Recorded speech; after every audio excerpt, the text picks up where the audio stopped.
போராளி ஓய்வதில்லை என்ற தலைப்பு என்பதுதான் இந்த கூட்டத்தினுடைய முத்தாய்ப்பாகவும் ஒரு மிகப்பெரிய ஆளுமை மிக்க கருத்தாகவும் நான் பார்க்கிறேன். நண்பர்களே, இந்தியாவில் குறிப்பாக தமிழகத்தில் அரசியலில் எத்தனையோ தலைவர்களை இந்த தமிழ்நாடு பார்த்திருக்கிறது. அரசியல் தலைவர்கள் என்றால் ஒன்று மக்களை சந்திப்பதும் வாக்குகளை வாங்குவதும் ஆட்சி அமைப்பதும் அல்லது அதிகாரத்தை கைப்பற்றுவது மட்டுமே ஒரு தலைவருக்கான முக்கியமான தகுதியாக பார்த்துக் கொண்டிருந்த காலகட்டத்தில் ஒரு தலைவன் மட்டும்தான் தன்னுடைய 14 வயதிலிருந்து போராளியாக இந்த களத்தில் குதித்தான் என்றால் அதுதான் முத்தமிழறிஞர் கலைஞருடைய இவ்வளவு பெரிய ஆளுமையாக நான் பார்க்கிறேன். அவருடைய சாதனைகள் எல்லாம் உங்களுக்கு தெரியாதது அல்ல, பட்டியலிடலாம். எல்லோரும் அதை பட்டியலிடத்தான் இருக்கிறார்கள். ஆனால் என்னுடைய பார்வை, எப்படி ஒருவன் தொடங்கிய காலத்திலிருந்து இந்த மண்ணை விட்டு வெளியேறுகிற காலம் வரைக்கும் ஒருவன் போராளியாகவே வாழ முடியும், சலிக்காமல் போராடுகிற ஒரு குணம் என்பது கலைஞரிடம் இருக்கிற மிகப்பெரிய ஆயுதமாக நான் பார்க்கிறேன். நண்பர்களே, அவரை வெறும் அரசியல் தலைவராக மட்டுமே நாம் அடையாளப்படுத்திவிடக் கூடாது. ஒரு கலைக்குள் இருக்கிற அரசியலை கண்டுபிடித்தவர் அவர். ஒரு எழுத்துக்குள் இருக்கிற அரசியலை கண்டுபிடித்தவர் அவர். ஒரு சமூகத்திற்குள் இருக்கிற அரசியலை கண்டுபிடித்தவர் அவர். இங்கே சமத்துவத்துக்கான அரசியலை கண்டுபிடித்தவர் அவர். இப்படி பட்டியல் போட்டுக்கொண்டே இருக்கலாம். எழுத்தையும் அரசியலையும் ஒன்றிணைத்த மிகப்பெரிய விஞ்ஞானியாக நான் கலைஞர் அவர்களை பார்க்கிறேன். வெறும் ஓட்டு கேட்பதற்காக மேடையில் முழங்கிவிட்டு நகர்ந்து போவது தலைவருடைய பொறுப்பு அல்ல. இலக்கியத்துக்குள்ளும் அரசியலை புனைத்து வைத்தவர் அவர். கலை, இலக்கியம், பண்பாடு, கலாச்சாரம், இசை, வசனம் என்று தன்னுடைய எல்லா வகையான கைகளையும் விரித்து அரசியலை மக்களையும் ஒன்றிணைத்து இந்த மண்ணோடும் மக்களோடும் பண்பாட்டோடும் கலாச்சாரத்தோடும் தன்னை பின்னி பிணைத்துக் கொண்டு வாழ்ந்த ஒரே தலைவர் யார் என்றால் தமிழ்நாட்டில் மட்டுமல்ல, இந்தியாவில் மட்டுமல்ல, உலகத்திலேயே இத்தனை திறன்களை கொண்ட ஒரு தலைவராக கலைஞர் அவர்களை பார்க்கிறேன்.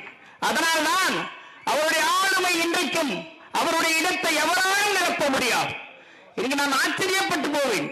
அவருக்கு வருகிற விமர்சனங்கள், அவருக்கு வந்த விமர்சனங்களை மட்டும் அடுக்கி வைத்தால் இமயமலை இடுப்பளவுதான் இருந்திருக்கும். அவ்வளவு விமர்சனங்களையும் வாங்கிக் கொண்டு ஒரு மனிதனால் எப்படி சற்றும் குறையாமல் சோய்வறியாமல் இந்த மக்கள் பணியை ஆற்ற முடியும் என்பது தெரியவில்லை. இன்றைக்கு ஒரு விமர்சனத்தை கூட தாங்க முடியாமல் படபடத்து போகிற தலைவர்களை நாம் பார்த்துக் கொண்டிருக்கிறோம். 1000 விமர்சன கற்களை அள்ளி வீசிய போதும் என் மக்கள் என் மீதுதானே வாரி இறக்கிறார்கள், பரவாயில்லை, அவர்களுக்காக இதையும் தாங்கிக் கொண்டு கொள்வேன் என்று விமர்சனங்களை அடுக்கி அடுக்கி அடுக்கி புதியதொரு விடியலை சேகரித்து இன்றைக்கு ஒரு மிகப்பெரிய புரட்சியாளனாக, போராளியாக, எப்போதும் இந்த தமிழகத்தில் எங்கிருந்து பார்த்தாலும் ஆகாயம் தெரிவது போல எந்த திட்டத்தை, எந்த அரசியலை, எந்த செயல்பாட்டை, எந்த தலைமைத்துவத்தை எடுத்தாலும் கலைஞரை மீறிதான் எல்லா தலைவரையும் பார்க்க முடியும். அவ்வளவு பெரிய ஆளுமையை படைத்துவிட்டு போயிருக்கார். நண்பர்களே, நீங்கள் சாதாரணமாக நீங்கள் பெற்ற தலைவர் சாதாரணமான தலைவர் அல்ல.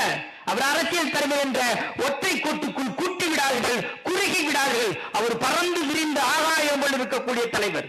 ஆனால் அவர் மீது பட்ட அந்த விமர்சனங்களை எல்லாம் அவர் தாங்கி தாங்கி கொண்டு தன்னை செதுக்கியதுதான் இந்த திராவிட கழகத்துடைய ஆணையராக நான் பார்க்கிறேன்.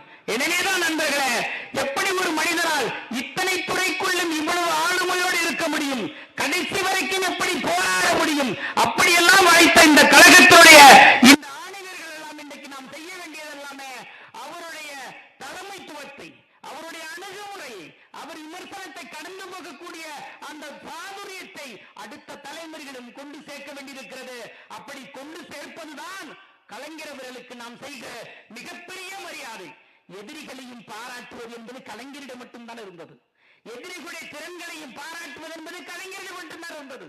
எத்தனை எதிர்ப்பு இருந்தாலும் ஒருவனிடம் திறமை இருந்தால் அவனை எக்காரணத்திலும் தவறவிடக் கூடாது என்பதற்காக அருகில் வைத்துக் கொண்டு தன் எதிர்ப்புகள் தன் மீது எரிக்கப்பட்ட அத்தனை விமர்சனங்களையும் தூக்கி போட்டுக் கொண்டு அவரை பக்கத்தில் வைத்துக் கொண்டு வளர்த்துவிட நினைப்பவர்தான் கலைஞர். அப்படி வளர்ந்தவர்கள் தான் இன்றைக்கு தமிழ்நாட்டில் இருக்கின்ற அநேகமான எழுத்தாளர்களும் இலக்கியவாதிகளும். ஆனால் கவியரசு வைரமுத்துக்கும் விஜய்க்கும் கிடைத்த வாய்ப்பு எனக்கு கிடைக்கவில்லை. அவர் அருகில் உட்கார்ந்து அவருடைய இலக்கியத்தை கேட்க, அவர் அருகில் உட்கார்ந்து அவரோடு நம்ம சம்பவங்களை பேசி தீர்ப்பதற்கான எந்த சந்தர்ப்பமும் கிடைக்கவில்லை. ஆனால் நான் அவரிடம் எப்படி இப்படி ஒரு குணம் படைத்ததை சந்திக்காமலே போய்விட்டோம் என்று எனக்கு ஒரு வருத்தம் இருந்தது நண்பர்களே. அதை இந்த மேடையில் முதலாக நான் பதிவு செய்கிறேன். அவர் கடைசியாக எழுதிய உளியின் ஓசை, பொன்னர் சங்கர் போற படங்களில் என்னுடைய பாட்டும் இருந்திருக்கு. ஆனால் அப்போது நான் எதிர்கூடாரத்தில் இருந்தேன். ஆனாலும் இசையமைப்பாளரிடமும் இயக்குநரிடம் அவர் சொன்னது, நல்ல கவிஞன் இருக்க வேண்டிய இடம் எது, கூப்பிட்டு பாட்டு கொடுங்கள் என்றால் எனக்கு அவ்வளவு மகிழ்ச்சி. ஒரு பக்கம் இருந்தாலும் இப்படி நேசிக்கக்கூடியவரை ஒரு முறை கூட நம்மால் பார்க்க முடியவில்லையே என்ற ஏக்கம் இன்று வரைக்கும் இருந்து கொண்டிருக்கிறது. அந்த ஏக்கத்தை எல்லாம் இப்பேற்பட்ட மேடைகளில் தான் தீர்த்துக் கொள்ள வேண்டியிருக்கிறது. அந்த கடமைக்கு நன்றி சொல்லவும், அந்த அன்புக்கு நன்றி சொல்லவும், அந்த தலைமைத்துவத்துக்கு நன்றி சொல்லவும் தான் இந்த மேடையில் இன்று கொண்டிருக்கிறேன் தலைவர்களே.